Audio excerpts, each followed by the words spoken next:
বীজ থেকে চারা করার যে পদ্ধতিটা আমি আপনাদের সাথে আজকে শেয়ার করব। আপনারা আজকের ভিডিওতে আলোচনা করব কিভাবে বীজতলায় বীজ বপন করে সুস্থ সুন্দর সবল চারা তৈরি করবেন। ভালো ফলন পেতে হলে ভালো চারার বিকল্প নেই প্রিয় দর্শক। ছাদ বাগান, বিটি বাড়ি কিংবা জমিতে একটি সুস্থ সবল চারা রোপণের মাধ্যমে আপনি ভালো ফলন আশা করতে পারেন। তো প্রিয় দর্শক, চলুন কিভাবে বীজ থেকে আমরা সুস্থ চারা তৈরি করব সেই বিষয়ে আলোচনা শুরু করি। তার আগে যারা আমার চ্যানেলে নতুন তারা কৃষিকাজ এবং ছাদ বাগান সম্পর্কিত পরবর্তী ভিডিও পেতে চ্যানেলটা সাবস্ক্রাইব করে বেল বাটনটি পুশ করে দিন। আর যারা ইতিমধ্যে সাবস্ক্রাইব করেছেন তাদেরকে আমার এই বৃক্ষরাজি পরিবারে অভিনন্দন। তো প্রিয় দর্শক, চলুন মূল আলোচনা শুরু করা যাক। বীজ থেকে চারা করার যে পদ্ধতিটা আমি আপনাদের সাথে আজকে শেয়ার করব, আপনারা দেখতে থাকুন। বন্ধুরা, ছাদ বাগান বলেন আর যেখানেই বলেন, যে বীজ থেকে যে এই চারা করার যে পদ্ধতিটা, এই পদ্ধতিটা নিয়ে আমি অনেক গবেষণা করেছি। তো আমি এইবার একটা পদ্ধতি নিয়েছিলাম যে এই পদ্ধতিতে যদি আমি বীজটা বপন করি তাহলে চারাটা কেমন হয় এইটা দেখার জন্য আমি একটা আইডিয়া অ্যাপ্লাই করেছিলাম। তো আজকে দেখতেছি যে আমার এই আইডিয়াটা খুবই ভালো হয়েছে। তো আমার এই বীজ থেকে চারা করার যে পদ্ধতিটা আমি আপনাদের সাথে আজকে শেয়ার করব, আপনারা দেখতে থাকুন। বন্ধুরা দেখুন, আমি এই টবটাতে বীজ লাগিয়েছি, এখানে এই বালতিটাতেও বীজ লাগিয়েছি, আর এখানে একটা বালতির মধ্যে বীজ লাগিয়েছি। তো এখানে বীজ থেকে কতগুলি গাছ উঠেছে এবং গাছ ওঠার সংখ্যা আর এখানের সংখ্যা আর এখানের সংখ্যা আপনি দেখেন। এখানে 6টা চারা হয়েছে। এখানে দেখেন, এইটার স্বাস্থ্য দেখেন, এইটা দেখেন, এইটা মরে গেছে, এইটার অবস্থা দেখেন, গোড়াগুলি দেখেন, এটার গোড়াগুলি দেখেন।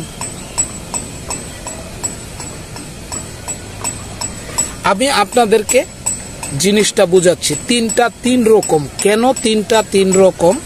এইটা এক ধরনের, এইটা এক ধরনের, এইটা আরেক ধরনের। এই যে দেখেন, এই যে কালার দেখেন,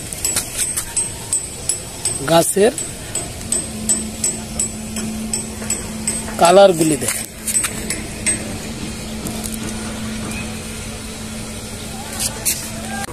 আমার তিনটা টবে এই গাছগুলি দেখতে তিন রকম হওয়ার কারণ হচ্ছে আমি তিনটা টবে বীজ বপন করে আমি তিনটা পদ্ধতিতে রেখেছিলাম। এই জন্য তিনটা টব তিন রকম দেখাচ্ছে। এই যে আপনারা টবটা দেখছেন, এইটা আমি বীজটা বপন করে আমি এইটাকে একটা ছায়ার মধ্যে রেখেছিলাম যেন রোদে মাটিটা শুকিয়ে না যায় এবং অতিরিক্ত বৃষ্টি এটার মধ্যে না পড়ে। আর এই যে আপনারা বালতিটা দেখছেন, এই বালতিটা আমি খোলা আকাশের নিচে রেখে দিয়েছি। এটার মধ্যে আমি কোনো কেয়ার করি নেই। যেই রকমভাবে আমরা বাড়িতে বা টবের মধ্যে আমরা বীজ বপন করে ফেলে রাখি, সেইভাবে কিন্তু এটা আমি ফেলে রেখেছিলাম। এই জন্য এইটার কিন্তু এই অবস্থা। সবগুলি গাছ কিন্তু উঠে নাই, মরে গেছে, গোড়া খারাপ। দেখেন কি অবস্থা, একদম খারাপ অবস্থা। আর এই যে টবটা দেখছেন, এইটার মধ্যে আমি বীজ বপন করে তারপর এইটাকে আমি একটা জাল দিয়ে ঘুরে রেখেছিলাম। কারণ হচ্ছে গিয়ে আপনার যখন কোনো বীজ আপনি বপন করবেন আর যখন কোনো গাছ হবে, গাছটা খুব নরম থাকাতে পোকামাকড় কিন্তু এই নরম পাতাগুলি খেতে খুব পছন্দ করে এবং এইটার মধ্যে পোকামাকড়ের আক্রমণ হয়। এই জন্য আমি একটা খুঁটি দিয়ে একটা জাল দিয়ে ঘুরে রেখেছিলাম।